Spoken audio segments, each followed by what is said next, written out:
Stone अगरबत्ती।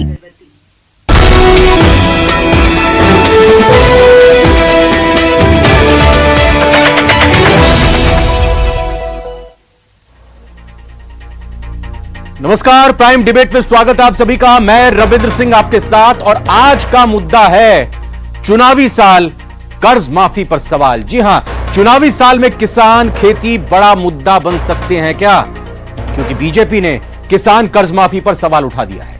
BJP के प्रदेश अध्यक्ष सीपी जोशी ने कहा कि कर्ज ओवर ड्यू होने के कारण किसानों की जमीन नीलाम हो रही है। बीजेपी के सवाल पर कांग्रेस का जवाब आया। कांग्रेस प्रवक्ता आरसी चौधरी ने कहा 2018 में सरकार बनी, 10 दिनों के अंदर कर्ज माफी कर दी गई, फैसला हो गया था। सवाल अब यह उठता है कि क्या कर्ज माफी पर दावे और वादों में अंतर है? इसी मुद्दे पर करेंगे चर्चा। पहले एक रिपोर्ट देख लेते हैं।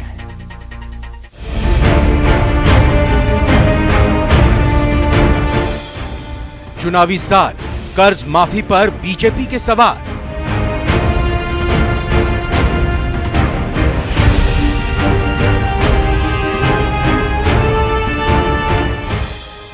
बीजेपी ने कहा किसानों के हितों पर कुठाराघात कर रही है सरकार।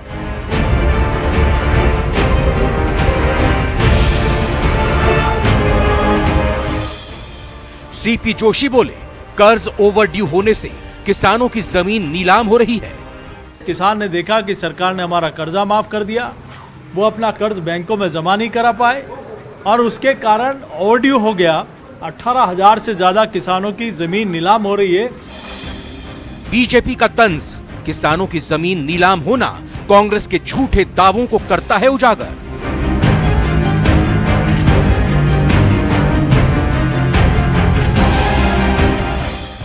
कांग्रेस का जवाब, 2018 में सरकार बनते ही कर्ज माफी पर कर दिया था फैसला।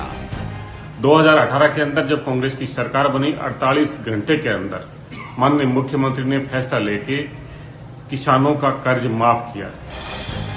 चुनावी साल, कर्ज माफी का सवाल। तो कांग्रेस ने चुनाव घोषणा पत्र में 2018 में वादा किया था कि 10 दिन के अंदर किसानों के ऋण माफ कर देगी सरकार। दावा अब यह भी किया जा रहा है कांग्रेस की तरफ से हम तो माफ कर चुके। फिर बीजेपी सवाल क्यों उठा रही है? करेंगे पड़ताल। 4 खास मेहमान हमारे साथ जुड़ चुके हैं, एक एक करके उनका स्वागत करते हैं। शैलेंद्र धाबाई जी बीजेपी से हैं, बहुत बहुत स्वागत आपका हमारे साथ। इसके अलावा जुड़ चुकी हैं प्रतिष्ठा यादव जी कांग्रेस से, आपका भी प्रतिष्ठा जी बहुत बहुत स्वागत। आशुतोष रावत बतौर वरिष्ठ पत्रकार हमारे साथ जुड़े हैं और रामपाल जाट जी किसान नेता हैं, वो भी हमारे साथ जुड़ चुके हैं। आप सभी का स्वागत। रामपाल जी, चूंकि किसानों का मुद्दा है, पहला सवाल आप ही से पूछूंगा। बीजेपी कह रही है कि ओवर ड्यू हो रहे हैं किसानों के ऋण और कांग्रेस का कहना है कि हमने तो 10 दिन के अंदर कर्ज माफ कर दिया था। सच्चाई क्या है, वस्तुस्थिति क्या है आज की तारीख में? रविंद्र सिंह जी, दोनों ही आधा सच बोल रहे हैं, पूरा सच नहीं बोल रहे। पूरा सच यह है, कांग्रेस ने घोषणा की थी सभी प्रकार के ऋण माफ किए जाएंगे 10 दिन में। तो सभी प्रकार के ऋणों में राष्ट्रीयकृत बैंकों के ऋण भी आते हैं।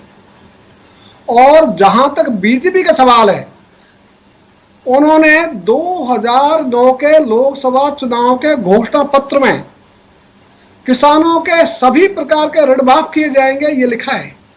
2014 लोकसभा चुनाव के पहले इस देश के शक्तिशाली प्रधानमंत्री माननीय नरेंद्र मोदी ने ये घोषणा की थी। आते ही पहली कलम से पहली बैठक में ही सभी किसानों के सभी प्रकार के ऋण माफ किए जाएंगे। न ये पूरा कर रहे हैं न वो पूरा कर रहे हैं, विकल्प दोनों के पास है। और हम तो ये चाहेंगे रविंद्र सिंह जी, जैसे वेतन भत्तों के बिल जब आते हैं, चाहे संसद में आओ चाहे विधानसभा में आओ, दोनों दलों के नेता ताली बजाकर मेजे थपथपाकर उनको पास कर देते हैं, एक साथ हो जाते हैं। तो भाई किसानों के मामले में भी दोनों मिलकर है मेज थपथपा दो ना, क्या जोर आ रहा है? एक दूसरे को नीचा दिखाने के लिए, एक दूसरे की निंदा के लिए आप इन मुद्दों को उठाते हो। तो भाई पहले खुद की गिरवा में झांक कर तो देखो। तो आप खुद शीश महल में बैठे हो और दूसरे के शीश महल पर पत्थर फेंक रहे हो, तो आपस में पत्थर फेंक कर एक दूसरे का शीश में ढा दोगे, लेकिन किसानों का तो भला नहीं होगा। बिल्कुल, आपने दोनों से सवाल किया तो एक एक करके दोनों से जवाब लेंगे। प्रतिष्ठा यादव जी, जन घोषणा पत्र जारी हुआ था, कहा था कि कृषि ऋण माफ होंगे, तब ऐसा नहीं कहा था कि जो कोऑपरेटिव बैंक हैं उनका ऋण माफ होगा, जो नेशनलाइज बैंक है, राष्ट्रीयकृत बैंक है, उनका माफ नहीं होगा। और आपके तत्कालीन राष्ट्रीय अध्यक्ष राहुल गांधी ने भी 26 नवंबर 2018 को पोखरण की सभा में वादा किया था 10 दिन के अंदर सारे कर्ज माफ हो जाएंगे। अब ये किसान भाई पूछ रहे हैं कि क्या हुआ तेरा वादा, और आप कह रहे हैं कि वादे तो होते ही तोड़ने के लिए। नहीं, हमने ऐसा नहीं कहा रविंद्र जी, आप ये गलत कह रहे हैं। हमने कहा कि हमने वादा पूरा किया, हमने 1400 करोड़ ऋण माफ किए हैं, और जो राष्ट्रीयकृत बैंक हैं उनका सेंटर से के माध्यम से है, उनके लिए भी हम कटिबद्ध है। और हमने जो हमारी सेंटर की गवर्नमेंट है उसके पास रखा है सरकार ने कि हम इसको अपनी तरफ से भर देंगे, लेकिन इसको सेटलमेंट करवाया जाए। लेकिन क्योंकि इन लोगों को डर, क्योंकि 1400 करोड़ हमने किसानों का माफ कर दिया और राष्ट्रीयकृत करते ही पूर्ण रूप से हो जाएगा, तो क्योंकि ये लोग किसान विरोधी पार्टी है, जो इन्होंने वादा किया, रामपाल जी ने खुद कहा कि इन्होंने 2014 पे जारी किया था। आते हैं 2014 पे बीजेपी के वादे पे आते हैं। लेकिन प्रतिष्ठा जी, आप कह रही हैं कि आपने केंद्र सरकार से कहा कि राष्ट्रीयकृत बैंकों का ये मामला है, आप पेमेंट दे दीजिए। इसमें इतना ये कोई रॉकेट साइंस है क्या? राज्य सरकार पेमेंट कर दे, देखिए पेमेंट कर दे, उसमें सेटलमेंट इसमें दिक्कत क्या है? इसमें कहां पेच फंसा है? आप सुन ही नहीं रहे मेरी बात को। सेटलमेंट होता है, जो सेटलमेंट करवाने में सेंट्रल गवर्नमेंट की भूमिका होती है, जिसको वो थोड़ा सा कोऑपरेट करे और सेटलमेंट, क्योंकि देखिए बड़े बड़े पूंजीपतियों के खाते सेटलमेंट के अंदर बट्टा खाता लिखा गया, तो जो किसानों का है उसमें सेटलमेंट करवाने में इनको कहाँ दिक्कत आ रही है? राज्य सरकार अपने हिस्से का जो पैसा है वो सेटलमेंट के माध्यम से देने के लिए तैयार है, हम मना ही नहीं कर रहे। लेकिन क्योंकि इनको पता है कि जब 1400 करोड़ किया तो ये लोग ये भी कर देंगे, और इससे आप लोगों को कहीं पर भी जाकर आप बात करने के लिए लायक। रामपाल जाट की जो ये प्रतिष्ठा यादव जी की थ्योरी है, ये आपको कितनी सही लग रही है? इसमें कितनी सच्चाई है? रविंद्र सिंह जी, यदि कांग्रेस की राजस्थान सरकार इन राष्ट्रीयकृत बैंकों के ऋणों को माफ करना चाहे तो उनके पास विकल्प है, वो कर सकते हैं। वो कह रहे हैं कि केंद्र सरकार की मंजूरी जरूरी है उसमें। नहीं, केंद्र सरकार, मैं ये कह रही हूँ केंद्र सरकार राष्ट्रीयकृत बैंकों का की ऋण माफी करते हैं तो केंद्र की हस्तक्षेप की कोई आवश्यकता नहीं है। दूसरा, हमने तो एक बात और भी कही, एक राजस्थान में कानून है, राजस्थान कृषि ऋणता अनुमुक्ति अधिनियम, उसकी कॉपी है। उसमें हमने कहा कि इसमें बैंकों को हटा दो ना, तो सारे किसानों का ऋण माफ हो जाएगा, किसान ही चले जाएंगे कोर्टों में। आप क्यों परेशान हो रहे हो? लेकिन ये भी नहीं करना चाहते। और तीसरा, हमने इनको ये कहा कि यदि आप ऋण माफ करना चाहते हो तो भाई इसके लिए संघर्ष करते तो दिखो, सड़क पर तो आओ। यदि तुम विधानसभा में इसका जवाब चाहेंगे जो रामपाल जी ने कहा है कि इसमें केंद्र की भूमिका की जरूरत नहीं है, केंद्र को कोई जरूरत नहीं है राष्ट्रीयकृत बैंकों से कहने की। भाई बताइए। इन्होंने ये भी कहा, अभी इन्होंने कहा कि आप विधानसभा में ले आए, आपने उनकी बात पूरी लास्ट वाली सुनी नहीं कि आप विधानसभा में ले आए लेकिन रोडों पे आओ, ये रामपाल जी कह रहे हैं। और निश्चित रूप से हम रोडों पर भी किसानों के लिए की लड़ाई लड़ेंगे, कोई इसमें कोई दो राय नहीं है। लेकिन क्योंकि जब हमारी यहाँ पर सरकार है और हम हमारे सरकार के जो मुखिया सीएम साहब उनसे निवेदन कर रहे हैं, तो रामपाल जी ये रिक्वेस्ट आप एक बार देश के जो आपने बोला कि बहुत ताकतवर प्रधानमंत्री को भी कहिए कि उन्होंने उनको का भी कुछ दायित्व बनता है किसानों के प्रति। रविंद्र जी, मेरी बात कंप्लीट नहीं होने दे रहे आप। 10 दिन के अंदर हुए 1400 करोड़ किसानों के माफ किए सर हमने। मैं वही तो कह रहा हूं, अगर 1400 करोड़ 10 दिन के अंदर माफ कर रहे हैं और अब जब यहाँ 10 महीने भी सरकार के नहीं बचे, आप कह रहे हैं कि बहुत जल्द हो जाएगा ये बाकी नहीं, हम आपको आप देखिए ये मुद्दा हमें बहुत बार उठाया है और खुद गहलोत सरकार ने, गहलोत साहब ने प्रदेश का मुखिया होने के नाते इस मुद्दे को सेंटर में मोदी जी के सामने रखा है। ये इसमें कहीं ये नहीं कि आज ये कह रहे हैं, ये चीज बहुत टाइम से चली आ रही है। शैलेंद्र भाई जी, आपसे सवाल है भाई, ये बताइए कि आप कांग्रेस को तो याद दिला रहे हैं, कहा क्या हुआ तेरा वादा, लेकिन 2014 में जो वादा किया गया था, जैसा रामपाल जी कह रहे हैं कि सभी कर्ज किसानों के माफ होंगे, उस पर आप कुछ विचार नहीं कर रहे, कोई अमल नहीं कर रहे, वो आप तो भूल गए। नहीं रविंदर जी, मैं आपको याद दिला देना चाहता हूं और रामपाल जी को भी याद दिला देना चाहता हूं कि 26 करोड़ किसानों के 4 लाख करोड़ रुपए के ऋण माफ करने की प्रक्रिया शुरू हो गई और उनमें से बहुत से लाख करोड़ रुपए के ऋण माफ भी कर दिए गए। और रही बात, नहीं अब आप बात सुनिए ना, अब आप बात सुनिए। और जो इनके घोषणा पत्र था, जन घोषणा पत्र था कांग्रेस पार्टी का, इन्होंने कहा था कि 10 दिनों में किसानों का ऋण माफ कर दिया जाएगा। तब या तो ये किसानों को झूठ बोल रहे थे कि ये कहते किसानों से कि हम सहकारी बैंकों का ऋण माफ करेंगे, सरकारी बैंकों का ऋण माफ नहीं करेंगे। उस समय तो आपके राहुल गांधी जी आए और जो इनके शीर्ष नेता है वो शैलेश जी, उन्होंने अपनी बात स्पष्ट तरीके से रखी है। आप मेरे को ये बताइए, आप कह रहे हैं कि हम विचार कर रहे हैं 26 करोड़ किसानों के ऋण माफ करेंगे, कितने लाख करोड़ की आप बात करें, लेकिन क्या इतना वक्त लगेगा? 2014 को वादा किया था और आज 2024 आ जाएगा अब तो। निश्चित तौर पे मैंने आपको बताया ना, इसमें कार्रवाई चल रही है और हमने सारे राज्यों से कितने साल डेटा और मंगाया और चलती निश्चित तौर पर ये कितने माफ साल और करेंगे जो चलती वादा रहेगी करते हैं। कार्रवाई? लेकिन आज 10 आप साल में देखिए तो हुई जो नहीं। राजस्थान का किसान है, 60 लाख किसान तो आज भी वाट जो रहा है कि हमारे ऋण माफ होंगे। उसके ऋण माफ ना होने की वजह से आप देखिए भ्रम में आ गया किसान और वो उसके ऋण पर ऋण चढ़ता चला गया और आज स्थितियां ये आ गई कि भूमि नीलाम हो रही है उस व्यक्ति की। आप बताइए, तो कांग्रेस पार्टी ने जो वादे किए थे वो वादे खोखले निकले, जो दावे किए थे। शैलेश जी, मैं यही तो जानना चाह रहा हूं कि सरकार ने क्यों इन ऋण को माफ नहीं कर दिया? किसान राजस्थान का आज भी ऋण की बाट जो रहा है कि राज्य सरकार हमारे ऋण माफ करेगी। अरे आपके अधिकार क्षेत्र में नहीं था तो राहुल गांधी जी रामपाल जी कि हम सारा रामपाल जी देखिए, आपने शुरुआत में कहा कि दोनों ही बीजेपी और कांग्रेस की तरफ से आधा सच बोला गया है। अभी चर्चा में दोनों ही पार्टी के नेताओं का कहना है कि हम इस पर काम कर रहे हैं। तो क्या हम कहें कि किसानों के दोनों हाथ में लड्डू है? केंद्र सरकार भी कह रही है हम माफ कर देंगे, राज्य सरकार भी कह रही है हम लगे हुए हैं। रविंद्र सिंह जी, दोनों हाथों में लड्डू तो दोनों दलों के रहने दो। हम तो बिना लड्डू की बात कर रहे हैं और हम तो इतना कह रहे हैं कि हम तो ऋण माफियों के पक्ष में है ही नहीं।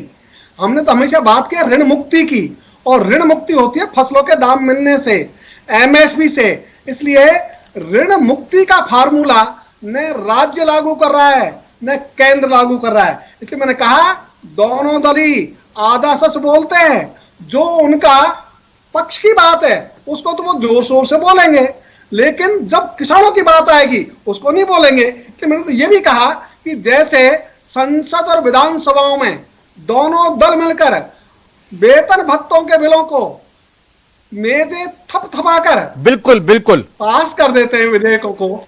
आशुतोष जी ये बताइए कि हर कोई किसानों को सबसे बड़ा हितैषी बताने की कोशिश करता है। अभी की जो स्थिति है, किसान क्या करे? केंद्र सरकार कहती है कि हाँ हम बिल अब आपका ऋण माफ कर देंगे, और उधर दूसरी तरफ राज्य सरकार की तरफ से जो पहले चुनाव आने से पहले वादा किया गया था वो कह रहे हैं कि हम माफ कर देंगे। अब 4.5 साल हो गए, हम इस पर काम कर रहे हैं। किस पर विश्वास करें? क्या यह मुद्दा बनेगा आगामी चुनाव में? रविंद्र जी, पिछले चुनाव में भी किसानों का कर्ज माफ करना एक बड़ा राजनीतिक मुद्दा था राजस्थान के अंदर। जैसा कि आपने अपनी रिपोर्ट में भी बताया कि राहुल गांधी जी ने पोखरण की अपनी सभा में कहा था कि 10 दिन के अंदर हम किसानों का संपूर्ण कर्जा माफ कर देंगे। लेकिन अंततः जब कर्जा माफ करने की बात आई तो हम जिस तरह विज्ञापन देखते हैं और विज्ञापन पे नीचे स्टार लगा होता है कि टर्म एंड कंडीशंस अप्लाई, उस तरह की चीजें इस प्रदेश के किसान के लिए मिली। और बहुत छोटे अक्षरों में लिखा होता है, कोई पढ़ ना पाए उसको। होगी जी, इसीलिए कि आपको 2 हेक्टेयर से कम भूमि होगी तो हम आपको माफ करेंगे। इसके साथ में एक चीज और देखने की बात है कि जो टोटल कर्जा है किसानों का, उसकी सिर्फ 5% राशि ही सरकारी बैंकों को छोड़ करके, मतलब कोऑपरेटिव बैंकों से ली गई है। 95% जो धनराशि है वो सरकारी बैंकों से या बड़े प्राइवेट बैंकों से ली गई है। कितना हो गया आंकड़ा? तो जो जी कितना करोड़ है जो अभी ड्यू है, जो किसानों के ऋण है? लगभग 1,20,000 करोड़ जो किसानों का टोटल कर्जा है, उसमें से सिर्फ 5% के करीब का जो इन कोऑपरेटिव बैंकों, जिनको कि गहलोत साहब कह रहे हैं कि हम किसानों का कर्जा माफ कर दिया है हमने 28 लाख किसानों का, तो वो सिर्फ धनराशि 5% है। बाकी 95% जो कर्जा है वो बड़े बैंकों का, प्राइवेट बैंकों का या सरकारी बैंकों का है। अब इसमें इन्होंने, गहलोत साहब ने कुछ कोशिश नहीं की, ऐसा नहीं है। गहलोत सरकार ने पिछले 2022 की जनवरी में कुछ बैंकों के साथ बात की थी, लेकिन उन्होंने बैंकों को फॉर्मूला दिया कि आप 90% राशि आप भुगतिए, 10% राज्य सरकार भुगतेगी। पर यह इतनी बड़ी धनराशि है कि अगर इस धनराशि को बैंक भुगतेंगे तो बैंकों का प्रदेश में क्या स्तर होगा आर्थिक बैंकों के साथ में, इसलिए बैंक उस चीज फॉर्मूले से पीछे हट गए। तो इन्होंने बॉल फाइनली केंद्र के पाले में डाल दी कि भाई केंद्र सरकार अब हमको माफ करे। अरे भाई, जब आप चुनाव लड़ने गए थे तब आपने कहा था क्या कि केंद्र अगर हमारे कर्जे माफ करने में सहयोग करेगी तो हम आपके कर्जे माफ करेंगे। तब तो आपने छाती ठोक कर, मंच ठोक करके कहा था ना कि भाई अगर हमारी सरकार आएगी तो हम 10 दिन के अंदर कर्जा माफ करेंगे। तब तो आपने नहीं कहा था कि हम सिर्फ कोऑपरेटिव का कर्जा माफ करेंगे। लेकिन यह राजनीति का एक समीकरण और भी अजीब सा है, उसको समझने की जरूरत है कि गहलोत साहब ने 14,000 करोड़ के कर्जे माफ करके लगभग 28 लाख किसानों को प्रसन्न भी कर दिया है। ठीक है, जो यह फिगर है वो 28 लाख किसान परिवारों की है, तो एक तरीके से उन्होंने 28 लाख किसानों को खुश भी कर दिया है। तो यह राजनीतिक कुल मिलाकर के उठापटक है, इसमें कोई किसी का भला चाहने से ज्यादा दोनों ही पार्टियां सिर्फ कैसे ज्यादा से ज्यादा वोट बटोर सके उसको हिसाब से। प्रतिष्ठा जी, जो यहां सवाल उठाया आशुतोष जी ने इतने अच्छे तरीके से समझाते हुए कि जो नेशनलाइज्ड राष्ट्रीयकृत बैंकों का, प्राइवेट बैंकों का किसानों पर कर्जा है, उसमें राज्य सरकार राजस्थान की कह रही है कि 90 रुपए आप भुगत लो, आप उसको एनपीए कर दो, और फिर 10 रुपए जो है 100 में से अगर कर्जा है तो उसका 10% हम दे देते हैं। इसमें कितनी सच्चाई है, बताइएगा खुलकर। देखिए, आशुतोष जी ने एक बात और आपको बताई अभी कि 28 लाख परिवारों का कर्जा, मैडम वो तो आपने वादा किया, निभा दिया, जो वादा नहीं किया उसकी बात कर रहा हूं ना मैं। नहीं, उस पॉइंट को आप हाईलाइट क्यों नहीं कर रहे? आप एक बात बताइए, 2013 के अंदर मोदी सरकार, जो रामपाल जी ने खुद ये बात रखी कि इन्होंने संपूर्ण कर्ज माफ की बात की थी, लेकिन एक चवन्नी भर भी, एक वो कहते ना, एक खोटा पैसा भी इन्होंने माफ नहीं किया। और फिर भी आप 10 साल बाद ये कह रहे हैं कि हम सोच रहे हैं, विचार कर रहे हैं। लेकिन हमारी सरकार आते ही जो हमने वादा किया था, वो जो एक जो किसान, जो सरकार के अंडर में जो बैंक थे, उनके ऋण 28 लाख परिवारों के 14 लाख करोड़ ऋण का माफ किया, और 6 करोड़ जो पहले जो घोषणा की थी वो ऋण भी हमने ही भुगता है। तो 1800 करोड़ का ऋण राज्य सरकार ने माफ कर दिया आपने हाईलाइट। अब उसको भी हाईलाइट कर दीजिए, जो ऋण अभी नहीं चुकाया गया है और जिसको लेकर आप कह रहे हैं 90% बैंक दे दें, बैंक भुगत लें, 10% हम दे देंगे, ये भी तो हाईलाइट कीजिए ना। अब आप देखिए सेटलमेंट का क्या आपने 2014 में बीजेपी ने जो घोषणा की थी उसके आधार पर 2018 में घोषणा की थी, उनके दम पर घोषणा की थी? सर, हमने नहीं की, लेकिन आप बीजेपी से क्वेश्चन तो कर सकते हैं ना कि 2018 में जो घोषणा की थी, एक भी घोषणा क्या पूरी हुई? और पहले आप अपना कोई काम, एक वादा आप पूरा नहीं करते। 2024 में इन्होंने वादा किया था कि किसान की आय दोगुनी हो जाएगी, लेकिन आय ही नहीं बची।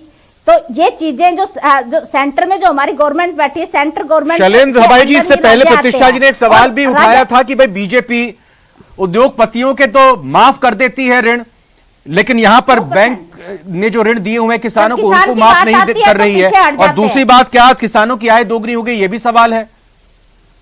क्यों फैसिलिटेट? रविंदर जी, मैंने आपको बताया, आप शायद पहली डिबेट में प्रतिष्ठा जी ने सुना नहीं और इनको आंकड़े भी नहीं पता, गलत आंकड़े कोट कर रही हैं, क्या बोलना चाह रही हैं, क्या बोल रही हैं, इनको कुछ पता नहीं, बौखलाटे साथ बताती। अरे आप शांत रहिए, अब आप आराम से, नहीं आराम से तैयारी करके आते नहीं, भाई जी आराम से। नहीं प्रतिष्ठा जी, आप चुप रहिए, आपने आंकड़े ही सही नहीं रखे, कभी 1400 करोड़, शैलेंद्र जी आप रखिए ना आंकड़े सही, मैं अब आपको सही बताइए।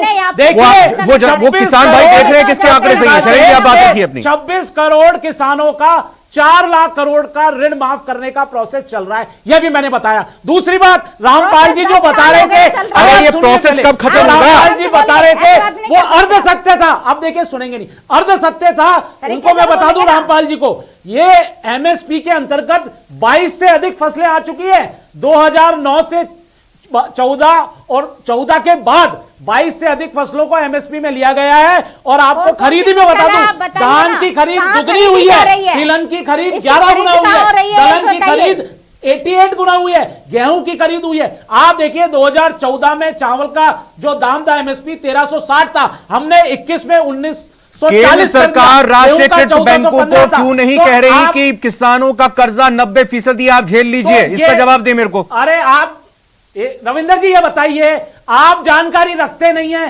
कांग्रेस पार्टी हवा में बात कर लेती है। आपको किसने अधिकार दिया था कि आप ये कहते?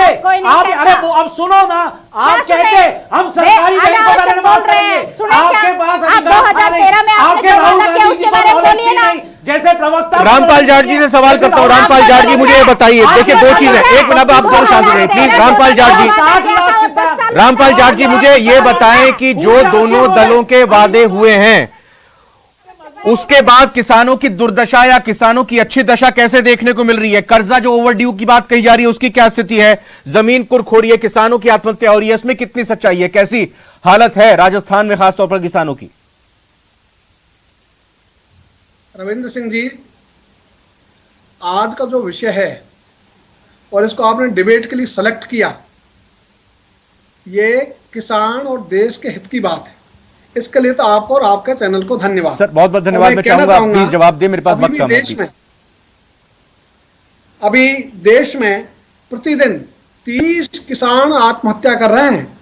4 लाख किसान अपनी किसानी छोड़कर मजदूर बन चुके हैं। तो ये जो दुगनी आय की बात शुरू हुई, दुगनी आय का परिणाम ये रहा है। इसलिए अभी जो बात कर रहे थे हमारे मित्र बीजेपी के नेता कि हमने एमएसपी बढ़ा दी 22 फसलों पे, 22 ने पहले तो 24 फसलों पे थी। इसलिए एमएसपी तो आप बढ़ाते हो लेकिन खरीद कहां करते हो?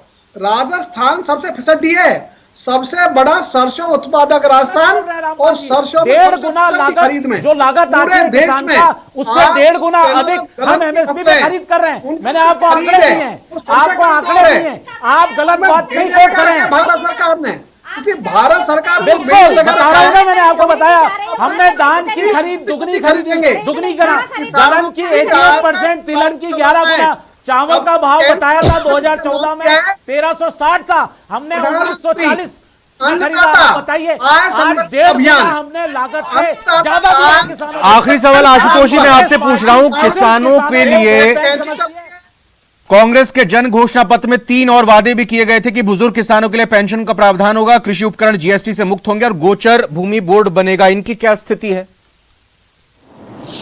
देखिए, मैं गोचर भूमि पर शायद सरकार ने कुछ काम किया है, लेकिन वो बहुत ज्यादा कुछ मुझे नहीं लगता कि कागजों से बाहर निकल करके आया है। ठीक है। हालांकि जो पेंशन देने की बात थी उसको हाल ही में मुख्यमंत्री ने बढ़ाने की घोषणा की है।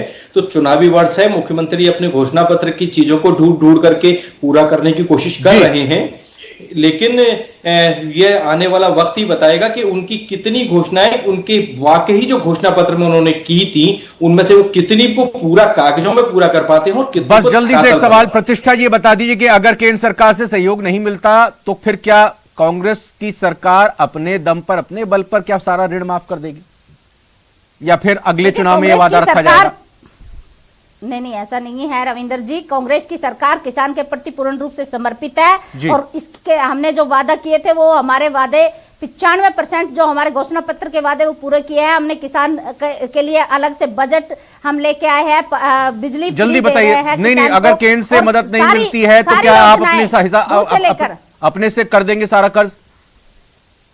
देखिए, कोशिश की जा रही है जिस भी तरह से। शैलेंद्र जी ये बताइए कि क्या इस मामले को अगले चुनाव घोषणा पत्र के लिए रखेंगे आप या फिर पहले ही कर्ज माफ करके कहेंगे कि देखिए हमने कर्ज माफ कर दिया, कांग्रेस की सरकार ने नहीं किया? बताइए शैलेंद्र जी, लास्ट सवाल बस।